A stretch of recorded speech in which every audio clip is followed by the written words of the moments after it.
Starting the 13th, let's see, 13th week, 14th week. Week 14. Next week is the last week of regular lecture, and we have final. I said the bad word, right? I said final.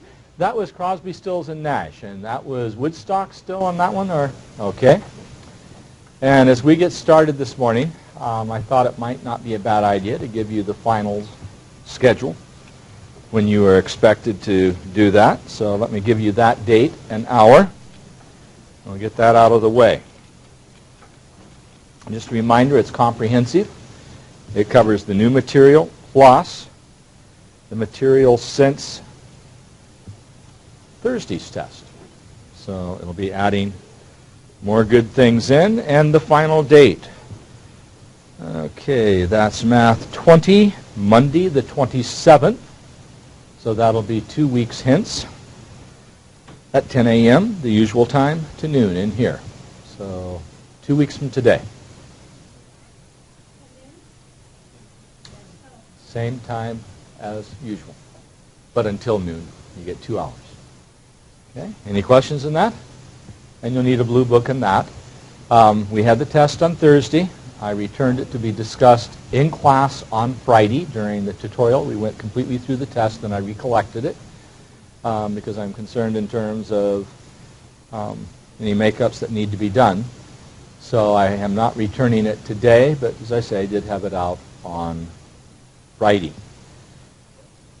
What's on the agenda for this week?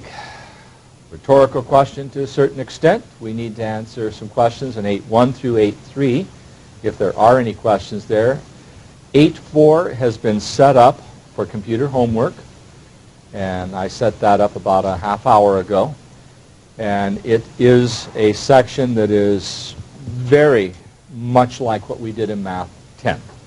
And it's basically deciding on whether what 3 things do you hunt for in a percent problem.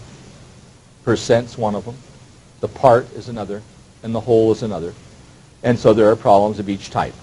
We use a triangle in Math 10. We're going to have a choice between a proportion or a word equation that we use to set it up. So that we will talk about today. And then I've decided to skip 8.5 temporarily. And the next section you'll find is 8.6, which is the simple interest unit revisited out of Math 10. So one of the things I'm going to ask you to do for homework tonight is go back in the orange book in Math 10 and review simple interest. And we will be using a calculator.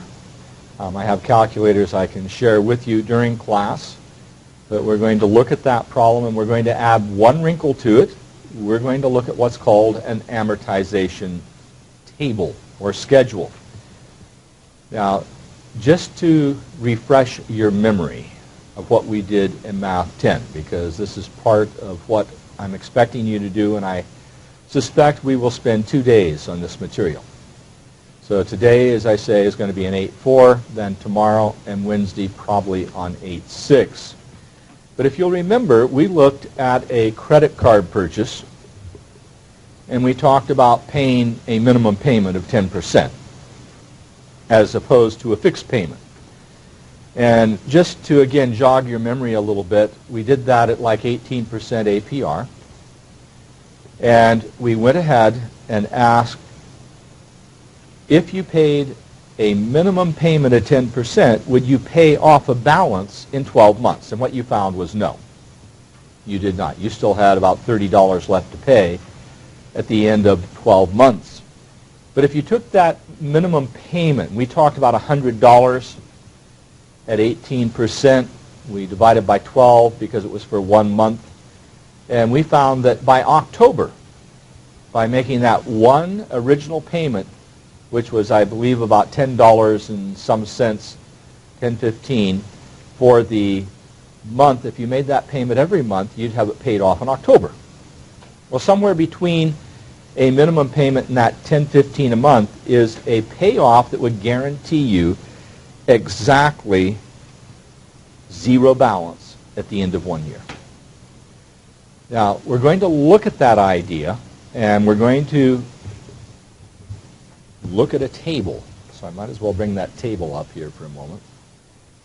Now, this happens to be for a 9% APR. Now, 18%, you realize, is a very different story. And 9% doesn't even make it for home loans at this point. But I'm on page 630. And there's obviously going to be a different table for each APR. So, for example, many of your home loans right now are at 5, 4, 4.5%. But you'll note if I take that $100 and had it at 9%, then this tells you that if you paid $3.18 per month at the end of 36 months, it would be paid off. And this loan comes across for mortgages to 30 years.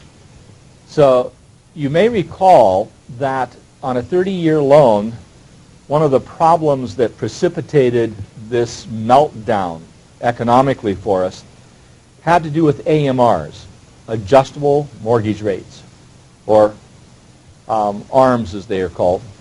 And those went up from your base. So let's say you had a loan for 6%, 5%, which was pretty decent.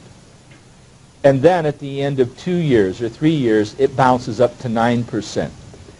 Let's look at what you would have in a 30 years. So I'm looking at this table again. And this is 30 years, and if somebody were going down, and I'm going to bring this all the way down to the bottom where the price of the home was $250,000. And there was the monthly payment that was necessary on $250,000. Now, I think you're aware that many of those homes that were bought during that meltdown period, just prior to it, were more like $500,000. So just double that figure at $4,000 a month in order to pay off the loan coming off there. And if you had a 5% loan, okay, and it went up to suddenly a 9%, then your mortgage payment would have jumped from about $2,000 to $4,000. And that's what happened where people just decided that they could not jump $2,000 a month in a budget. I don't care how much money you run on a monthly basis to change $2,000 overnight and suddenly have $2,000 more due next month is awfully hard to accomplish. You can do it for a few months, but eventually it catches up to you. Well, that's what we're going to talk about.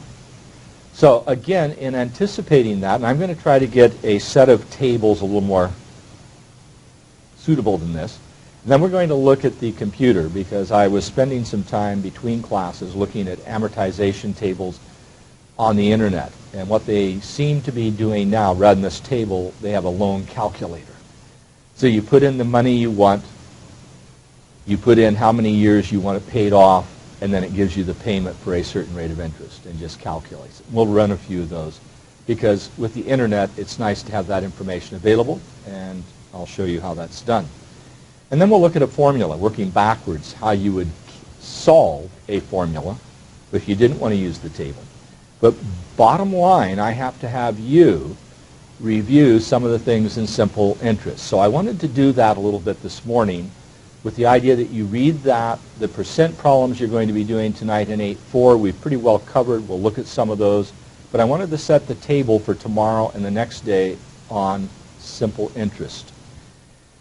So as I go to the board on this, there are two keys in a calculator that we talked about with simple interest. And I've done a lot more this semester with the Math 10 group than I did last semester. I was not very pleased with what I'd done. I doubled the amount of time we spent on it. We have done problem after problem and tried to get it to where it works, and I'm not sure I'm any more successful, but nonetheless, the effort's been made.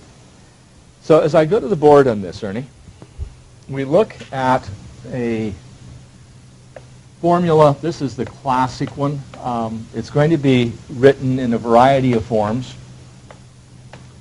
This was the acronym that I used for PERT, which was used for continuous compounding. Okay, so this was a formula which really is P e to the RT. And the A is the amount you're going to find in your text that's sometimes written as balance. So the argument is you're putting money in the bank and you're letting it sit there compound continuously. So this isn't just daily. This is what we call continuous compounding. And if you'll remember, E is the number 2.71828. It's an irrational number. It keeps going forever. But the R that we're talking about here is your interest rate.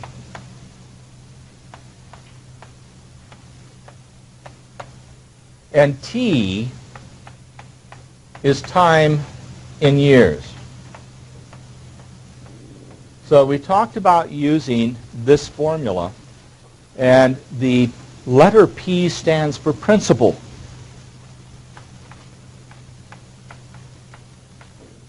And this is the amount of money that you have in a bank. So this is a case where you aren't paying off a loan.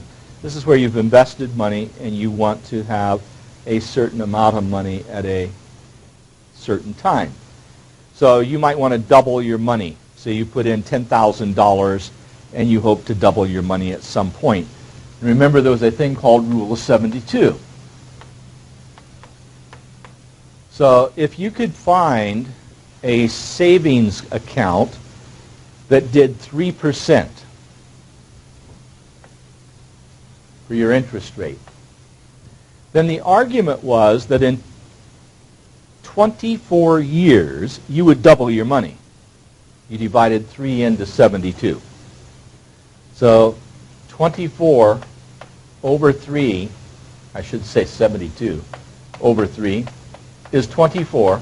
So in 24 years, you double your money.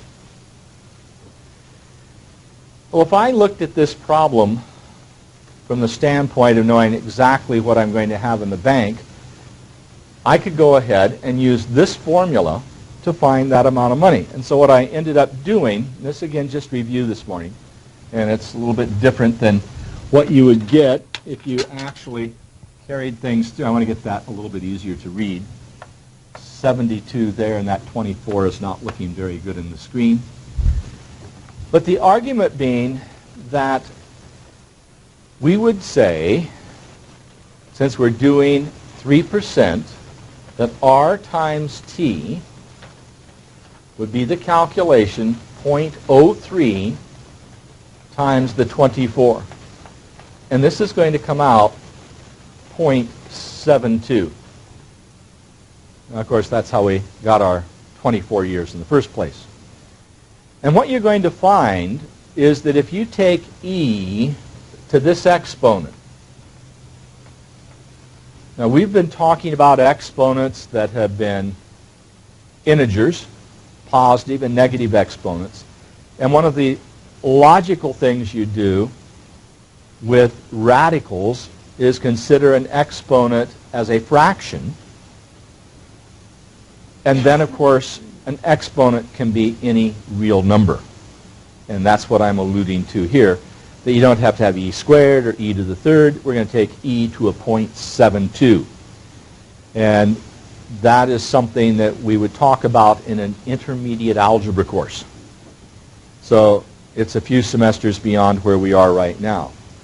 But the argument is that if I take this e to the 0.72, which is this e to the RT, and I multiply it by my $10,000, it will tell me how much money I have at the end of 24 years. So I'm going to put a calculator underneath the screen. This is the EL531 that we've talked about last semester. And I have a class set of these now that I can share with you. But the reminder, here is the keypad of that calculator. I'm going to bring that down a little bit closer and slide this over. And I'm going to zoom in even more. And I'm hoping that what you see as I try to get the focus cleaned up here is that e to the x key. That's about as good as I think I can make it. It's a gold key. And you see a log key right here. And then next to it you see an LN. It looks like an IN, but it's really a natural log. And there's your e to the x in gold. So if I hit my orange, or what's supposed to be a gold key up here in the left-hand corner called the second F, second function key, if I hit that, and I'm going to set this up so you can see what happens as I hit the second function key, so there's the orange key, and then I'm going to hit the e to the x key, you'll see e to some power. Now what you see is an e with a caret, meaning an exponent, and then whatever I put in next will be the exponent itself. So I put in the 0.72. And you can see that 0.72 here at the bottom of the screen. So that's what is in that blank you see on the e to that power. So where I see this e to the 0.72 and I hit the equal sign, you'll note I get a 2.054. So let's leave that on the screen for a moment. This actually becomes a 2.0544, and then I think I have some 3's after there. So as we come to the board, that's what's doubling. Otherwise, I have just taken e to the 0.72 and said it's about 2. So if I want to know how much money I have in the bank, I just multiplied the 10,000 times this number. So in essence, what I'm doing is taking 10,000 times e to the 0.72 equals, and I going to have I had $20,544.33. So the argument is I started with 10,000 and end up with 20,000. And this was referred to as continuous compounding, or compounding continuously. So I'm going to write that in here, continuous compounding.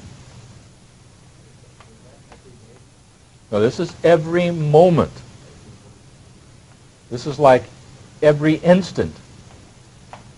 You can break it down to seconds. You can get it down to milliseconds.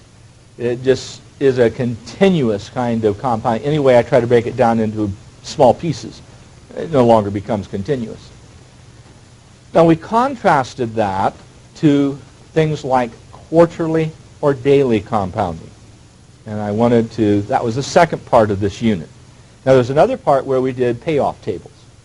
But this is a case where we were doing, you put money in the bank and you just leave it there. And so whatever interest you get, you add on to the balance.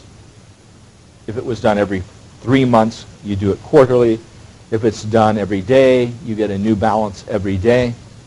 But in this case, if I did compounding quarterly, and one of the things I did this semester, I tried to focus in the Math 10 on just the contrast between continuous and quarterly.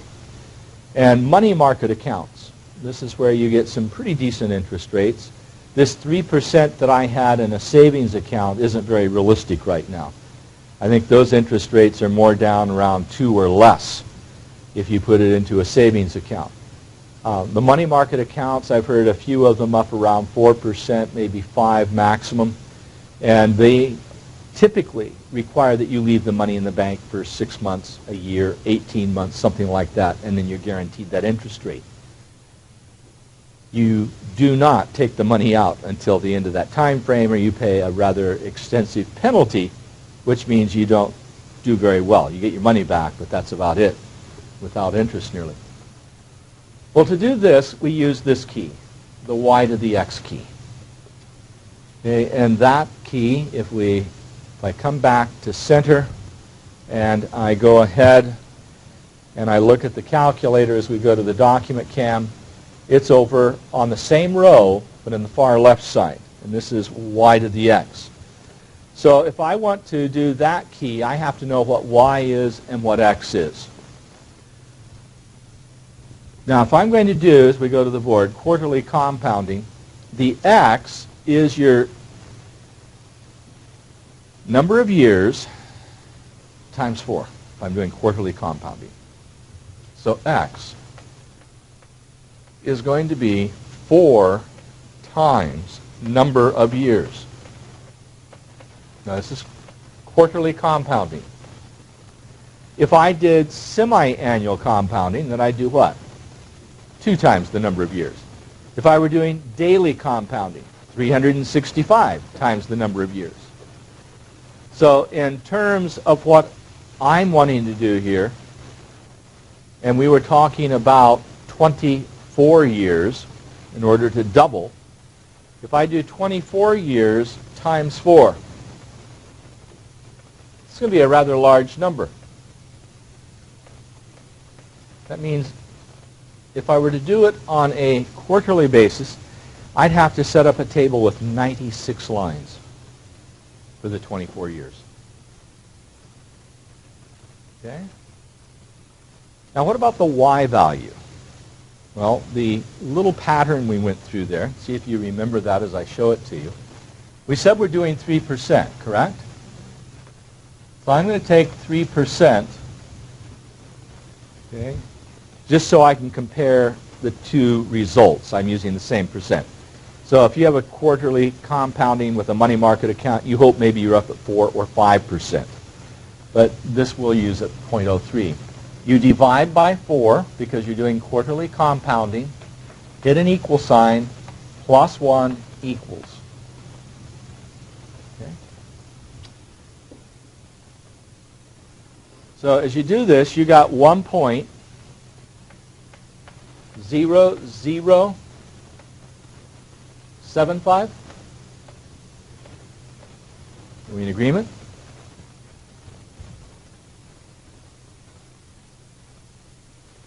Taking 0.030, dividing by 4, and I'm getting 0.0075, add 1 equals. Do we agree with that number? Not getting any agreement? 1 agreement, 2 agreements, okay, 3. Now, this is going to be y.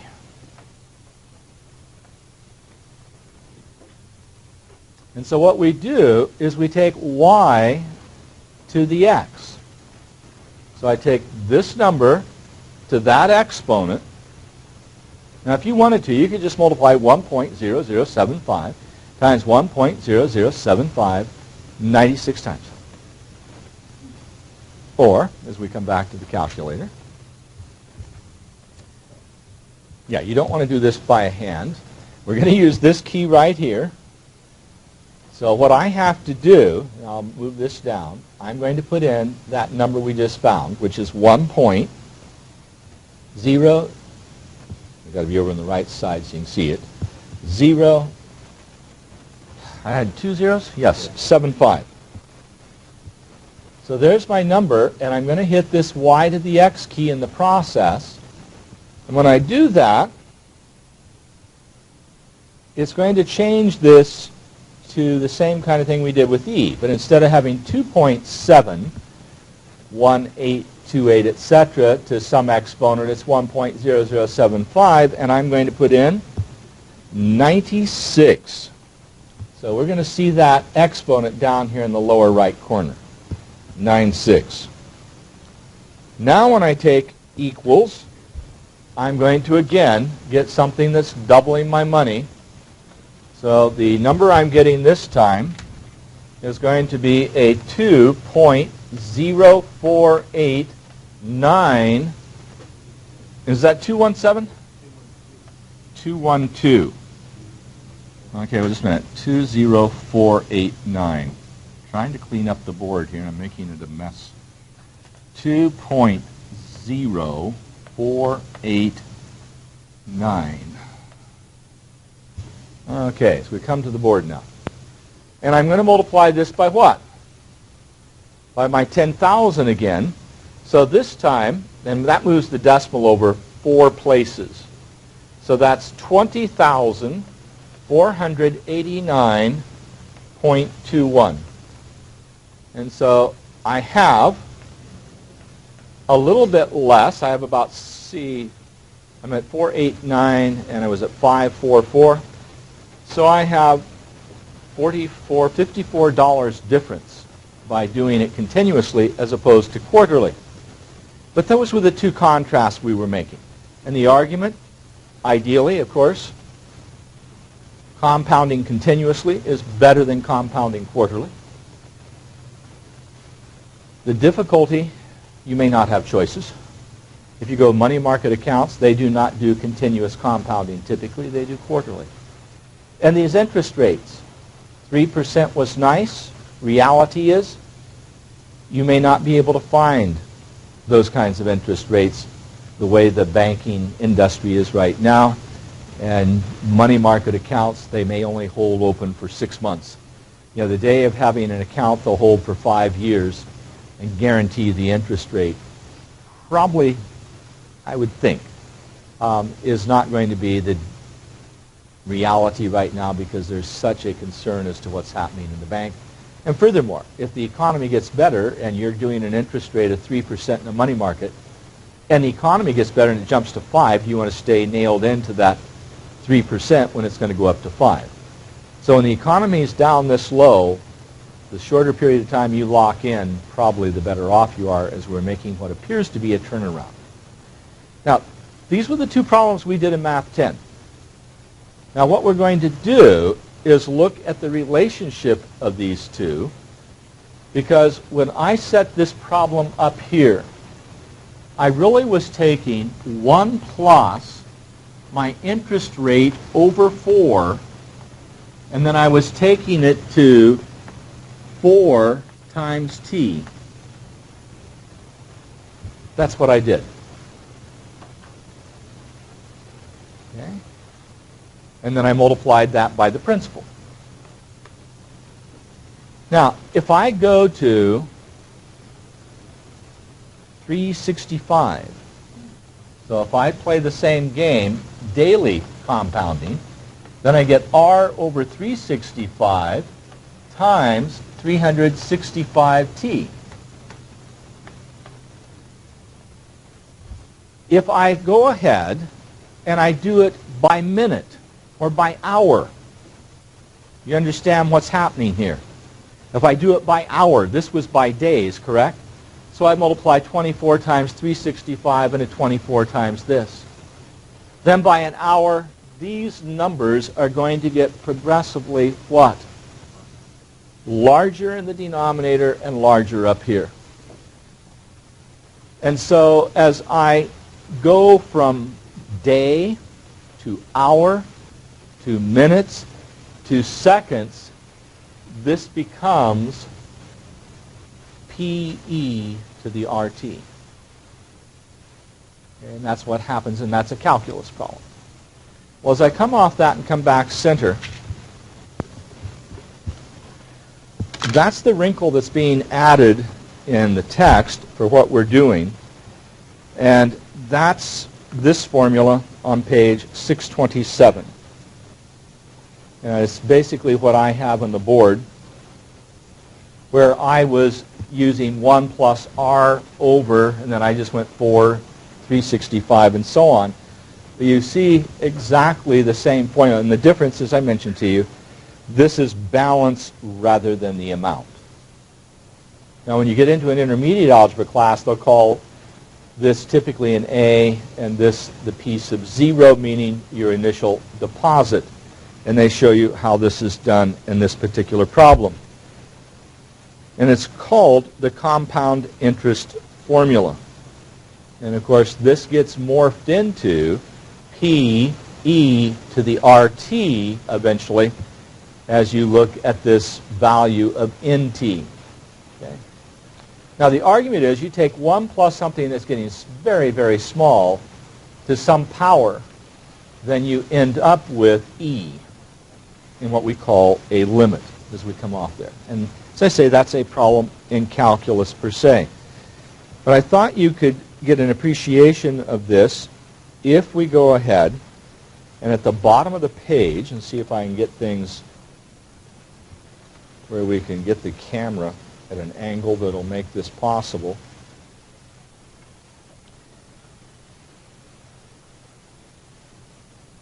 This was a case where they were talking about 365 times a year, and that's in the bottom of 627, and I'd like to talk about that ultimately. Another thing as we come off there that at least was a question this last semester. And I think it's every time I presented this unit, the question comes up, Ernie, as we go back to where we were on the right side as you're looking at it. When we talked about this part right here, where I took 0.03 divided by 4 equals, and I added plus 1, why the plus 1? And the argument was that if you multiply this by your 10,000, the 1 gives you the 10,000, and then the 0.0075 gives you your interest, and so this problem really involved a 1 plus 0.0075, and so if I multiply that by 10,000, I'm using that distributive property. The part I'm showing there is your interest, and this is your original balance, and it says the balance plus your interest is your new balance. And so that argument is being attempted in your book in a very nice sort of way in 626, where in this particular case, what's being shown is a $500 investment in which you are taking, originally in this problem, a 4% semi-annually, I believe it was. Let's see if I have that correct or not. I take that back.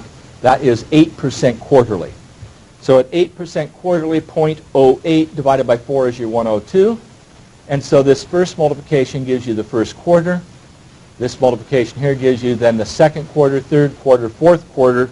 And so at the end of a year, for 4 quarters, sliding over, Ernie, then we get this 1.02 to the 4th power times your 500, and there's your answer. Now, trying to get you to understand why we were doing the 1.02 when we first went through this was very difficult last semester. And I'm hoping as we come back, as we come off there now, and look at it this semester, it'll make more sense to you. I'm hoping. So, the question, what problems are you going to have in this section? And I have more to do here, but the sequence that is involved, if you just want to look at these, would be starting out with number 21 on page 631. So on 631, starting with 21 and going all the way up through 49, doing it, well, I guess it's starting at 41, we have monthly payments. So you go from up to 39. So if you start with 21 and go through 39 odd on pages 631 and 632. So starting with 631 and going to 632, if you did 21 through 39 odd, that would be part of your assignment. And then there's a 7, 13, 15, and 19. So 7, 13, 15, 19. And that's what we'll be working on tomorrow, and probably the following day. I'd like you to have a very comfortable feeling for that. One of the other things, at the end of the orange book, in that unit on simple interest, there are 10 questions. Review them. You should know the language. So that's our preamble. What I didn't do today is set up a payoff table. I didn't set out, say, the first 3 lines of a quarterly compounding table. We'll try to spend more time on that, but this is where I really need to have you spend time in the simple interest unit in the orange book. Okay, with that, at least as a start, that gives you something that you can do tonight, spend some time on. I'd like to go back to 8.4.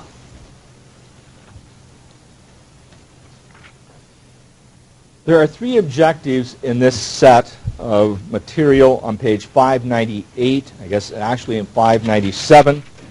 If we go back to that, to solve problems involving percent. And the first objective is to solve for the part of the percent problem. So that's objective 1. See if I can flatten that out. And leave that on the board for a moment or on the screen. And I'm going to come over here. So we have 3 different things that we're trying to solve for. Okay, and just a reminder of where we were before. We just had a triangle, called this the percent triangle, and if this was the whole down here, this was the percent here, this was the part up here, and that's exactly the language you find in your book. You can remember, again, just reviewing things we did in Math 10, we had these added to the triangle. Now, what was the argument here as far as finding the solution to a percent problem? You simply covered what you didn't know. So if you were hunting for percent, you covered that, and that gave you part over whole. That's where we were before. If you wanted the whole, you covered it, and it said you had the part divided by the percent. That was one approach.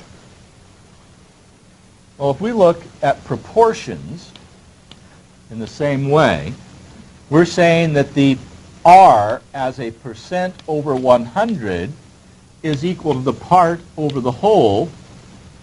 And so the argument is you simply substitute what you know into the problem and solve for what you don't know. So to illustrate this in terms of a practical problem, if you have on a test, and I was doing this weekend as I was trying to upgrade some grade checks for the going into the final, I had somebody that had 20.5 problems right out of a total of 30 for the midterm in Math 10. Okay. Well, if I were trying to do that from the standpoint of the triangle, I'm hunting for percent. So I just would argue that the smaller number is the part, the 30 is the whole, and so I would have just done this and said the percent is equal to 20.5 over 30. And you do have to remember that when you do this, you get a decimal, not a percent, so you have to move the decimal point 2 places to the right. Well, if I play the game up here, it's R over 100 is equal to 20.5 over 30, and then I solve for R. Notice the division's the same. Here you got a decimal, and once you get the decimal, what do you do to get the percent? Move the decimal 2 places to the right, which is exactly what you get here. If I solve this for R, it is 100 times 20.5 over the 30. Well, that's exactly the same argument, where my R comes out as a decimal.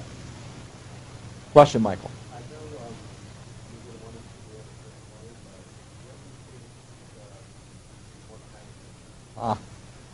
The time efficiency.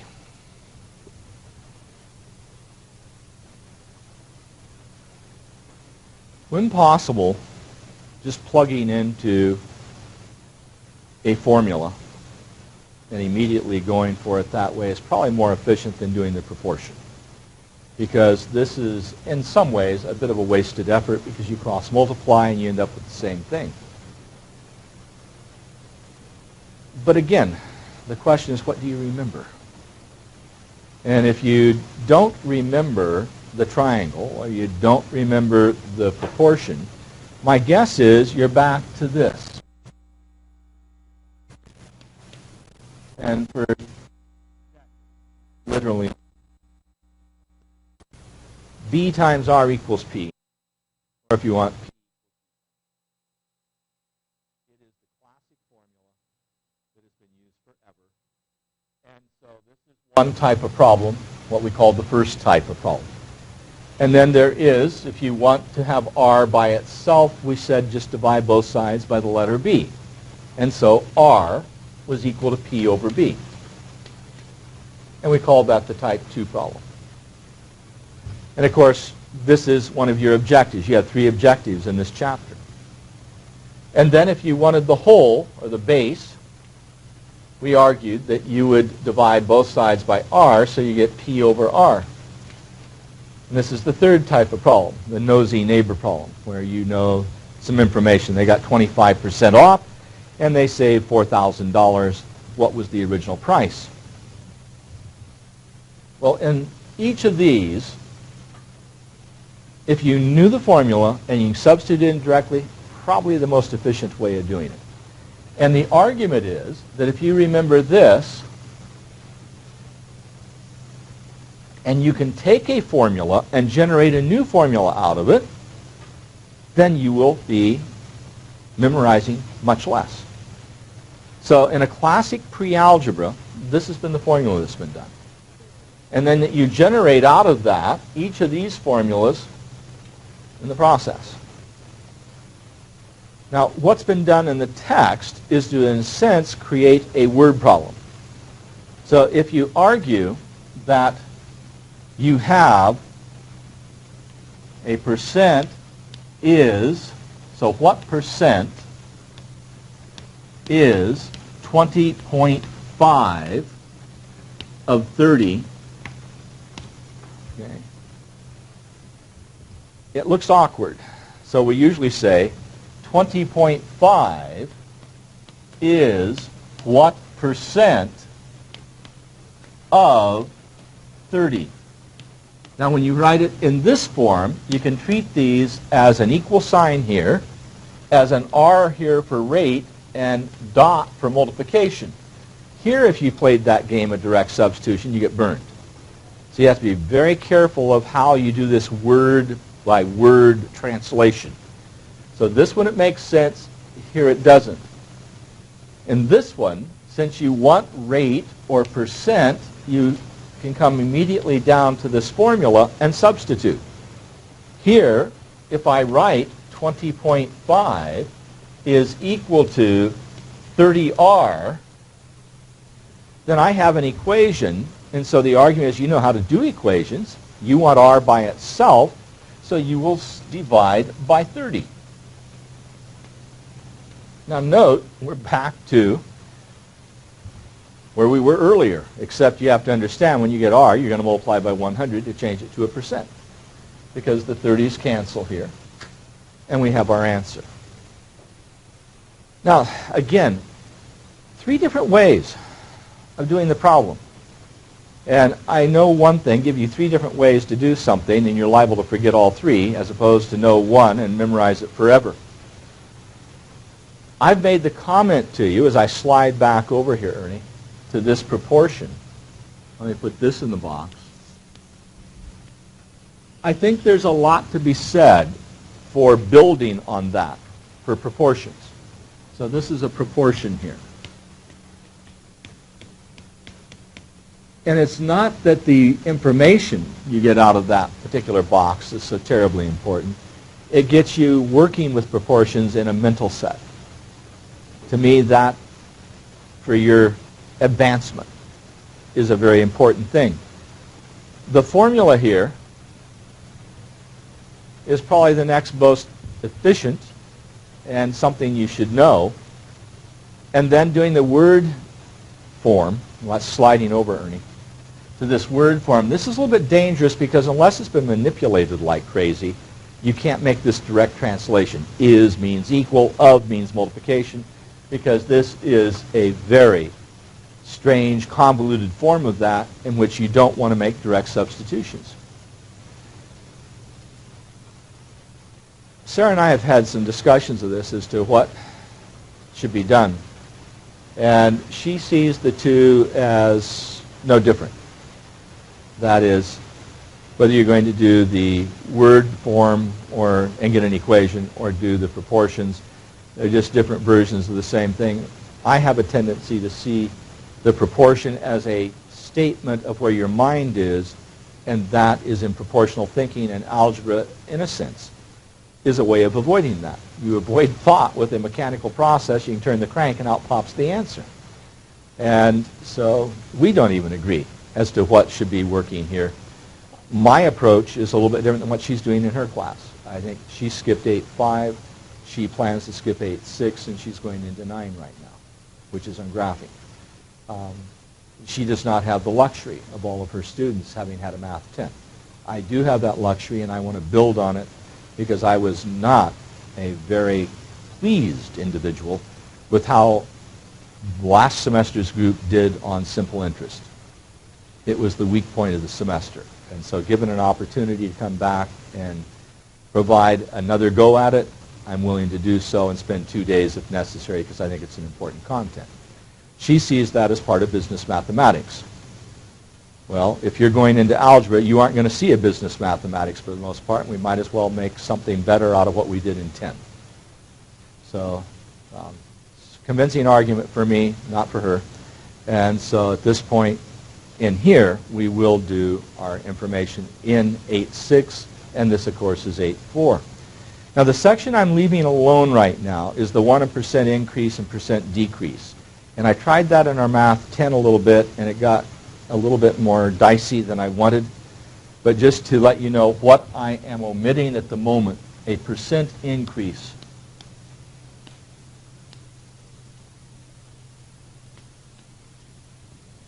Now, if you look at cost and retail, and this definitely starts putting you into the realm of business mathematics. But when you pay $5 for something and you sell it for $7.50, and I ask for the markup as a percent of cost, then this increase is $2.50. And so you first find the increase, and then you put that over your original $5, and so your percent here becomes a $2.50 over 5, which is going to be 1/2, which is 50% markup.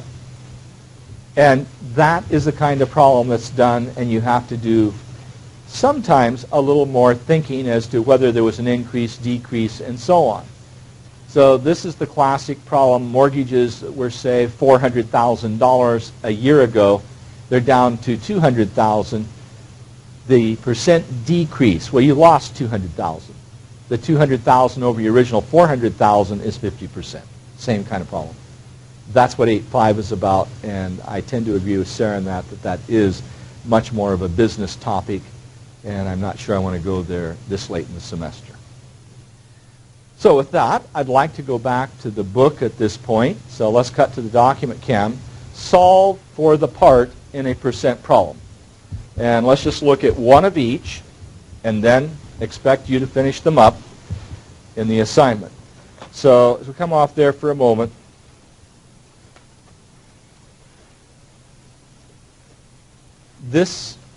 I'm on page 597. And here's the example that's given. 30% of a 400 milliliter solution. Now you can consider that 400 cc's, but 30% of it. Well, the argument is that you can do this in two different ways in addition to what we did in Math 10. So as I come off there for a moment and renegotiate where I have the camera, this is the translation as a word sentence, a word formula. A percent of a whole is part. So 30% of 400, and so you've translated from there into a product that you'd see like this. So 30% times 400, or 0.3 times 400, and that's exactly what you would have done in a problem in Math 10. Now, if you don't want to do it with that kind of word sentence, coming off there for a moment, then you come down to the proportion, okay? And which I have, as we go back to the document cam, 30 over 100 equals C over 400.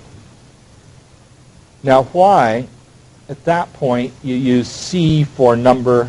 I'm puzzled. I would have much preferred X. I would have much preferred the letter P for part. But irrespective of that, notice the cross product, and then you get down to the same answer of 120. Two different approaches to the process. Percent problems in chemistry. Probably the one place we use that objective one more than any place else. Now the second objective on page 598 is to solve for the whole amount in a percent problem. So if I go back to the sideboard and I look at the formula for base, I'm to the left of the camera and you find a box, Ernie, with a B times R equals P. Yes, at the bottom of the screen. There's our part over the percent. That's how we would have done it in Math 10. Well, if I come back now and look at the document cam, I want to solve for the whole, and I have two choices. So as I come off there for a moment, let me get the problem set up. Here's the nosy neighbor part again. A real estate agent says, I just made $5,445.60. And that, nice piece of information. You know that the real estate person gets a commission typically of the following, 6% of the total sale. Now this, of course, is why a lot of people try to sell their own house. Because your 6%, okay, of, say, a $100,000 house, that's a lot of money somebody's getting. Okay, and if you can avoid it, that's money in your pocket. Well, if you look at it from the word formula, if you will, here is the statement. 5445.60 is 6% of what number? Your is, the equal, the of, a dot, and you come up with $90,000 for the house, $90,760. Well, if you don't do it that way, coming off there, and you do it as a proportion, you get this statement in which you have 6 over 100 is 5445.6 over W. You carry through the cross product and get exactly the same answer. I have a question for you because I don't have a clear feeling one way or the other for what is the simplest, most direct, what appeals to you. Of those two, which do you find more preferable?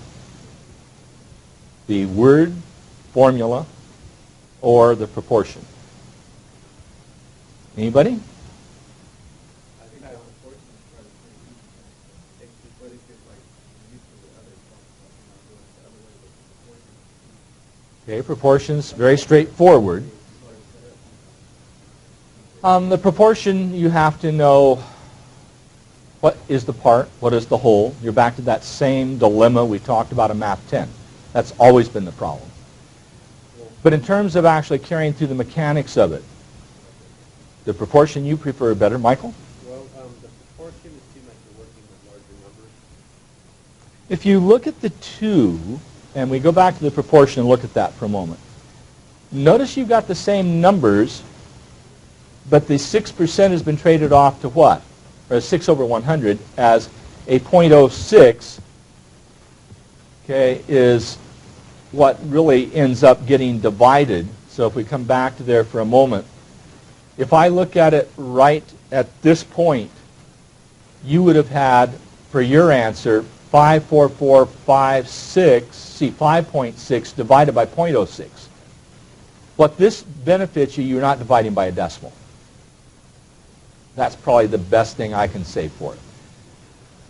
Okay, coming off there. So I'm not getting a grand swell of opinion. I thought the proportions. Okay, so you're against proportions. James likes the proportions. Okay, Marisol, what's your choice? Vote. Shrugging the shoulders does not take you off the hook. You don't like either one. Sandra. Okay. Proportions. Kim? Not a real choice that's off the top of your head. Doesn't matter. Robert? Formula, which was the third choice I didn't give you. So there isn't a real strong feeling. So it's like, okay, 3 different ways, pick your poison. And since they're word problems, you're going to not feel good about it anyway. Okay. Calculate the percent this is objective 3, and we went through this before exactly in the same way when we were dealing with this in Math 10. As we go back to the text, we want the percent. As I go to the sideboard where you were before, Ernie, that's the second one from the bottom where we have R equals P over B. So 3 different approaches here. As I come back center for a moment and I just look at a particular example, the one here, and notice how carefully it is worded because I got trapped the way I wrote it. What percent is 52 out of 60? This is awkward because out of, if you start thinking of the of, that's exactly the same problem I got into. It should have been worded what? 52 is what percent of 60? It's just worded rather awkwardly. And I don't like what he's done any better than what I wrote. If I look at this in the book and I look up here at the board, we have the same dilemma. This is about what I was doing. We go to the board now, and notice I had to rewrite it. I'd say the danger in this particular approach, the word formula, if you will, is sometimes it isn't a slam dunk. If I substitute equals here and a times here, I'm going to get totally screwed. So that's where the proportion or the triangle probably works best. And I think I would have to agree with James and Shamra on that the proportion is going to get you a better solution typically. 3 different ways. Obviously, as we go back to the book, and I'm out of time, but I'll take a moment there, you take 52 over 60, change it to a decimal, and then to a percent. So as we come off there, Ernie, there's a homework assignment I want you to work on tonight. We were working with Crosby, Stills, and Nash. And what is your choice as we close down?